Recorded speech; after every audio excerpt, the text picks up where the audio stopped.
વિસાવદર વિધાનસભાના સૌ મતદારોએ મને આશીર્વાદ આપીને ધારાસભ્ય બનાવ્યા પછી આજે સૌ પ્રથમ વખત હું અમારા સમાજના કુળદેવી માતા આ શ્રી ખોડિયારમાંના દર્શને આવ્યો છું।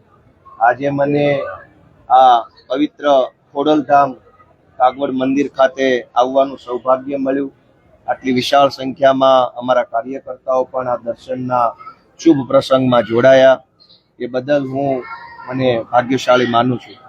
આજે મેં માતાજીને બે હાથ જોડીને ગુજરાતના સૌ ખેડૂતોને, ખેતી મજૂરી કરતા લોકોને, રત્ન કલાકારોને, પશુપાલકોને માતાજી સુખી રાખે, સમૃદ્ધ રાખે, એમના જીવનમાં સમૃદ્ધિ આવે એવી મેં બે હાથ જોડીને માતાજીના દીકરા તરીકે અને ગુજરાતના આગેવાન તરીકે પ્રાર્થનાઓ કરી છે।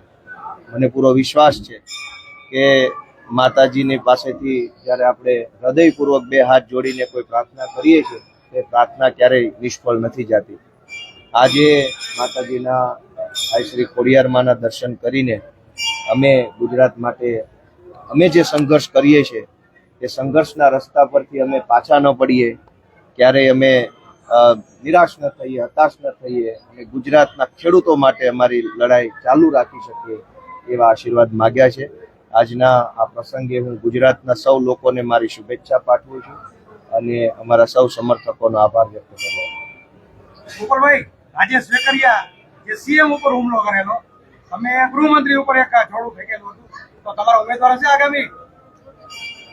અહીંયા માતાજીના મંદિરમાં હું માતાજીનો દીકરો બનીને આવ્યો છું, એટલે અહીંયા રાજકારણની કોઈ ચર્ચા હું કરીશ નહીં। આ અમારા કુળદેવી માં છે, હું એમનો દીકરો છું।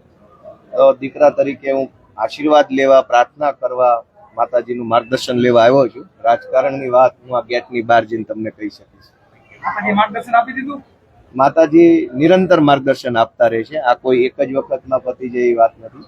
માતાજી આપણા સૌના મા છે, આદ્ય શક્તિ છે, આપણને હંમેશા સારો રસ્તો બતાવતા રહે, સારા વિચારો આપતા રહે, એ પ્રાર્થના મેં કરી છે અને મને વિશ્વાસ છે કે માતાજી અમને ખૂબ સારો રસ્તો બતાવશે, હિંમત આપશે અને અમને નિમિત્ત બનાવીને માતાજી ગુજરાતના ગામડા અને ખેડૂતોનું કંઈક સારું કરાવશે। ગોંડલમાં સભા કરશો? એ ગેટની બહાર જઈને કહી શકીશ। Thank you. જય મા ખોડિયાર।